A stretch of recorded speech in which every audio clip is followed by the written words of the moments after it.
We have to start with our mission and vision. It's always the most important piece.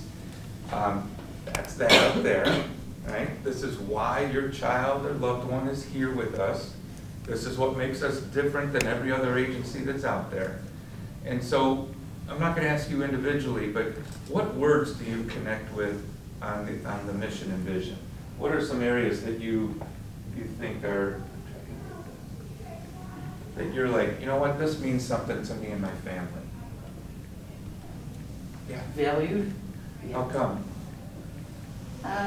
Just because you wanna feel like you have your loved one at a place that their contribution is also valued. I love that their contribution is valued. When they show up, we're happy too. They make our lives better. They transform us. Good one. Yeah. I say transform because when you have a child with a disability, and you know in the beginning you're never going to have what you think you have, they actually teach you along the way to be the best version of yourself. Even though this was a detrimental thing, it turns out that they help you grow, and you don't even know how it happens. It's just every day seems to be like, oh, whatever, it can't be that bad. I love that. You know, and when we do this with all of our staff, because we do these meetings with our staff twice a year, that's one of the things they say often too, is being here with your loved one is actually making them a better person. You know, there's not many jobs that you can go to that you're improving yourself. Right. Well, you can, plus you have to do it, because if you don't, you're gonna lose your mind. They say that too. There's a line where you just have to. It's another Yeah. word. Right. is genuine. If you can't genuinely be here and genuinely care for somebody, this job is going to be really hard and you probably won't make it. Now, some agencies, they set a low bar, and so long as you show up and babysit, you're okay. That's not how we feel. You have to genuinely connect with somebody so then you can bring out the best in them and yourself. Anybody else? Yeah. Well, I was going to say too, genuine care, because every staff member that I've talked to and that has worked with John, you know, from the resident day program, you know, has gotten to really know him and understand him, and it's genuine, I think so. I do too. I hope the rest of you do too, is, you know, we know your loved one. We know when they're in good moods, bad moods. We know how to help them move through things. And the only way to do that is you really have to connect with them genuinely. You have to get to know them. You can't just sit there and let life happen. You have to be part of their life. And then they make ours better. This is important to all of us to know, because one of the things that we make sure in here is that this isn't just for the staff that work here or just for the clients. It is all of us. You know, as you said, it changes your life, makes you a better person. If we follow this, it's the recipe of making all of us better people, not just with people with disabilities, but how we treat everybody in the world. And if we could connect with them, we can start educating them on, this is what happens with someone with an intellectual disability. And this is the value they can bring to you. And this is why they're important to be here, because they're going to transform your life and make you a better person. Any other comments? I have one. Yes, please.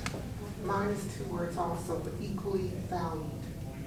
I think that's extremely important because so many times they don't feel like they're equal to children that don't have disabilities, and they feel left out in a lot of ways. So here they feel like they're valued equal. You know, no one is better than them, no one is less than them. And I think that's very important. I do too. Equally valued is why it's meant to be together, right? The reason we go with equally valued is because inclusion used to be this word in the 80s that we said is very important. We need to have inclusion. In the 80s we said that. We're still saying it today. It's time to get past inclusion and go to equally valued. We don't want just people with disabilities to be bagging our groceries, especially if they're better at something else. So give them the opportunity to be equally valued for the skill sets that they have, no matter what they are. Right? That's what equal valued is when you're not here, we miss you. Just like when I started this whole thing, it's like we need more families in here. We don't want to have a meeting to go, well, as long as a few families show up, then at least we did our job. We listen to some people talk and we can go do our job again. No, when you don't show up, we lose. Administration and staff lose. We equally value each one of you and your opinions and your thoughts. It doesn't mean it's a democracy and we're going to do everything you say, but your opinions do matter. And we do listen and we try to make sure that those things happen. Good one. Yeah, I thought it was money, so I have to. Money. And then I'm done after this, right? Okay, thank you. I can keep going. I can keep doing them all. We'll just nod. So this is our funding since FY19. I've been here since FY17. This number is actually even lower here because we went from about $14 million organization to $30 million organization in the last 8 years. Well, growth is great. It's like, yay, bigger, more, must be better. But how we've done it is what's important. Okay, so when you see these expenses here, they've all grown with the company, equally moving along. Because what we have tried to do is make sure that as we grow, we're still adding more resources to all programs in the school. We're making sure that we are the top paid for the people that work here. You know, our executives may not be the top paid, and they understand that. They do. But it's a different way of thinking here. We all make good money. We know that for the nonprofit. We want to make sure the people that are serving your child every second of the day can have one job, helping hand. They don't need to work 2 and 3 jobs.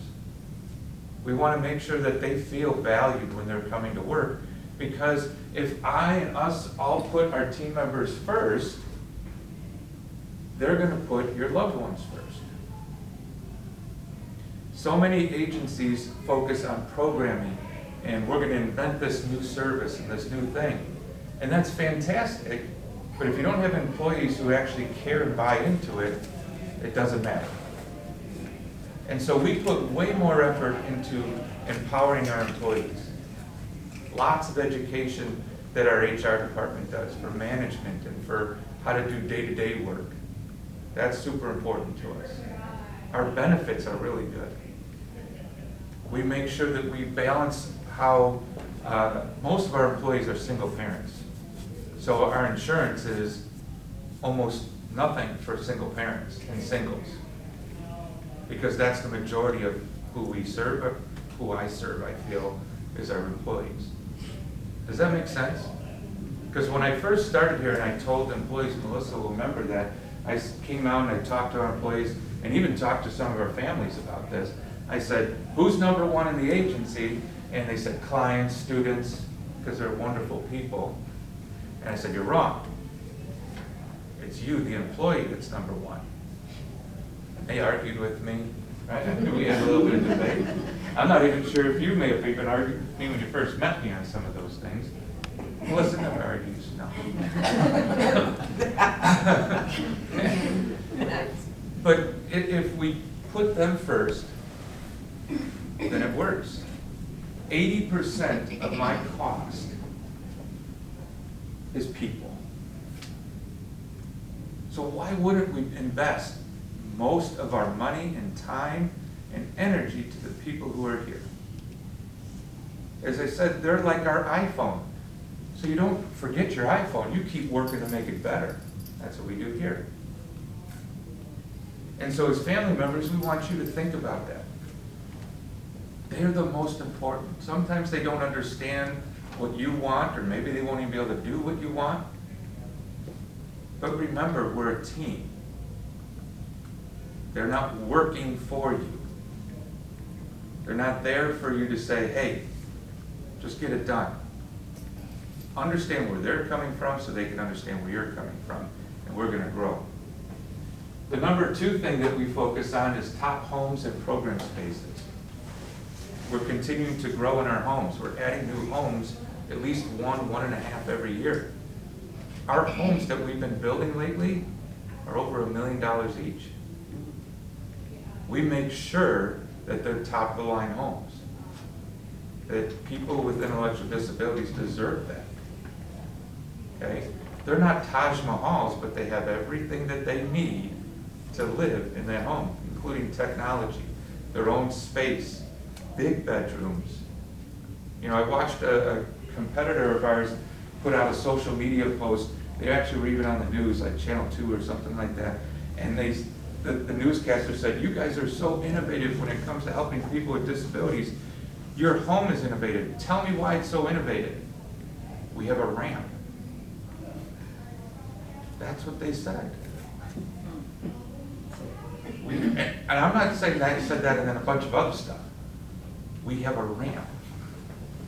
That's not innovation.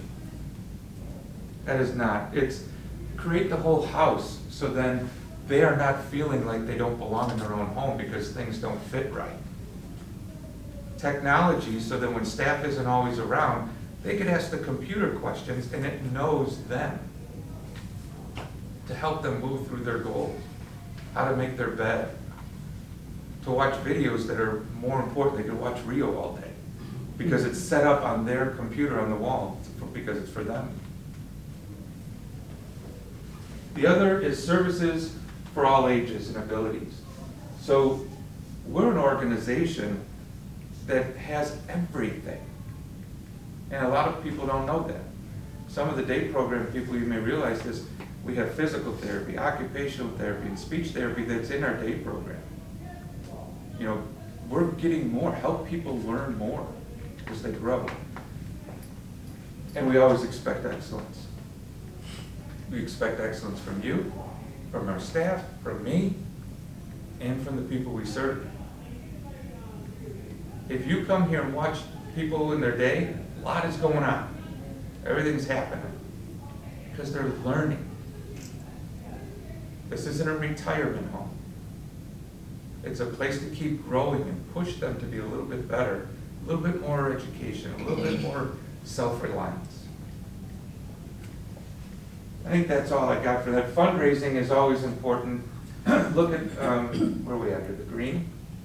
That's fundraising many years ago, and here's where we are now. We went from about $800,000 a year when I started. We're now $4.1 million when we started, or in fundraising. I'm going to be a little bit mean today. I'm going to be a little bit mean today to you family members. We need you.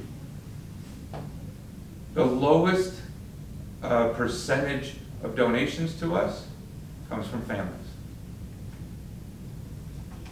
Families should be understanding very much of why this value is so important. And I'm not saying I'm counting how much money. If you got $4, give $4. Because when I go and Erica goes and talks to grantors who want to give us bigger money than we're already asking for, they say, well, how much do the people that use your service give you? Not how much money, what percentage? And so when I say, well, only 10, 15% of our families give, we don't look too good. 100% of our board gives. 100% of our executives give. 100% of our directors and associate directors give. And regular staff, 40 to 50%. That's people making $20-some an hour and they're giving their check for the people you love. We need to encourage families to join this movement. And it doesn't matter how much. It just matters that you do. Okay? So I'm going to take you over to the little kids over at the school, well, some not so little. But our school over at Countryside has gone through some big growth over the last year. We are currently at about 78 students. and in the next couple weeks, we'll be at 81, so really broadening our reach. But some of the updates that we've done in the last year is, if you've been at Countryside, there's a beautiful new playground where the courtyard used to be, and so that is full of fun, laughter, activities, kids running around, exactly what it should be outside. We have a new sensory gym. In August, we put in new floors throughout the whole school. So it's the nice hardwood floors that are here. We have state-of-the-art classrooms, so we've really been working to update all of the furniture in the classrooms.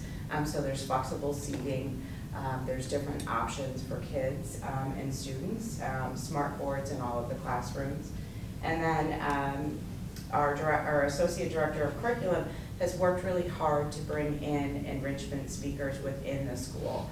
So Paul, who's standing out there, we had our first election in the school where we had classroom representatives and the students got to feel that. We have people coming in from construction to do workshops with our students. We have firemen, policemen, lots of different vocations coming in to talk to our students and give them opportunities.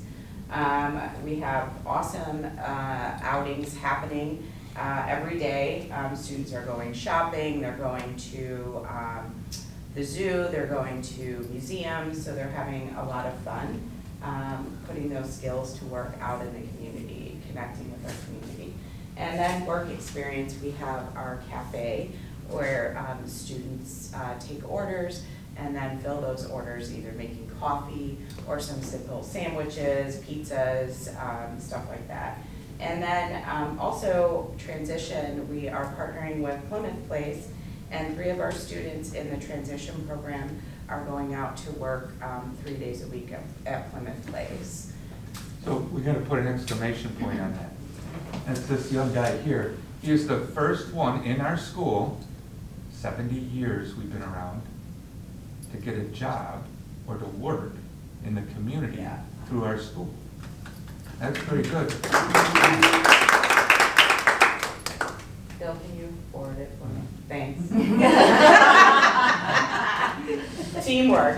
Oh, did it looks the same? Did it do it? One more. There we go.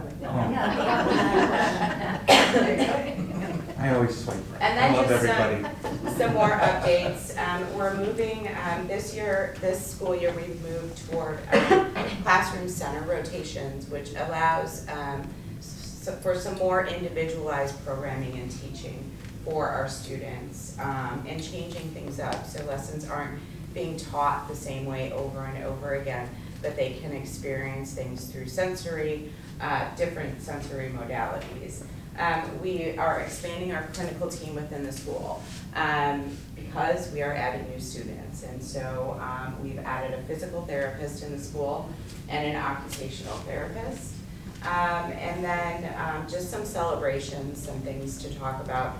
Every year we do a first day of school celebration where this kind of came out of when my son moved to middle school, and I'm like, I really miss the first day of dropping him off with all the loud music, the balloons, in elementary school. Well, so we make that happen here, right? We have our families come in, we have Hero, and they get to take pictures with Hero the Hound, and there's music and balloons, and it's lots of fun.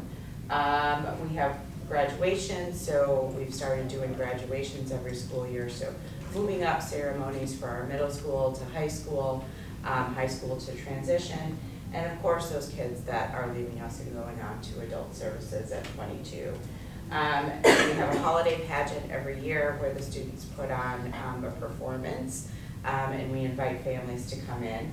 And then new this year, we'll be doing Mother's Day and Father's Day events. The classrooms will be putting on and inviting families to come in to celebrate their mothers and fathers. And then another one this year, the students and staff are going to be doing a turkey trot in the school, so that will happen at Thanksgiving, but something fun for them to look forward to. Does anyone have any questions? All right. So So for residential, much of the same, just want to give you some updates and then we'll move into some of the fun stuff. We have been very blessed to be able to upgrade not only the houses that we're working on, but our existing homes. And that a lot of that comes through our fundraising. So we have remodeled 3 kitchens, we've remodeled 6 different bathrooms. We had one house that had a shared bedroom and a large office area, so we made that office area a separate bedroom so that a client can live without having to share a room. We've purchased new living room and dining room sets. We've gotten new outdoor furniture, patio furniture. So just some of the fun things. We've really invested in our vehicles. If you know from years past, we were relying on PACE. And our team members would have to become PACE certified. And that was a very strenuous process. If they weren't in the best of health or had sleep apnea or something, PACE said, nope, you cannot drive. So we partnered with Enterprise and we are working with their fleet to make sure that all of our homes have their own personal vehicles as well as adding more vehicles to our day program. And then recently we just did generators in all of our homes, and not many organizations even think about that. So if we have some kind of power failure, we are all okay. Yeah. Okay, so our residential homes, if you remember, in July of 2024, we opened our Richmond home, that's in Westmont, down at the bottom. And then in February of 2025, we opened our Hillberry home in LaGrange. And as Bill was saying, we have put a lot of time and energy into making sure that each of these homes not only is just a home with all the necessities, but that it fits the clients that are going to be living there. So we're taking into consideration who needs that site. Erica was talking earlier before we started with some of the families up front, that if we have 2 separate sitting rooms, we want to make sure that there's some internal window so that if team members and some clients are in one room, that we still have line of sight through the house and we can see what's going on in the other room. If you guys are going today, we are showing off our Briargate house, which, fingers crossed, will be in the process with the fire marshal soon, and then waiting on that licensure process. So we're really hoping that that house opens up by the end of the calendar year. Just some really cool pictures here. Like I said, if you're going on the tour, you will be able to see this. We're really excited about this house coming to us. All of our homes that we're designing now have 6 bedrooms, 3 baths, and we're trying to maintain that ranch style living so that clients can stay long-term in their home. If a house does have a basement, it is really just some kind of storage or maybe the freezer is down there. And if, that's fine. Did I say what? You didn't even know what happened. It went blank for a moment. Oh, no, okay.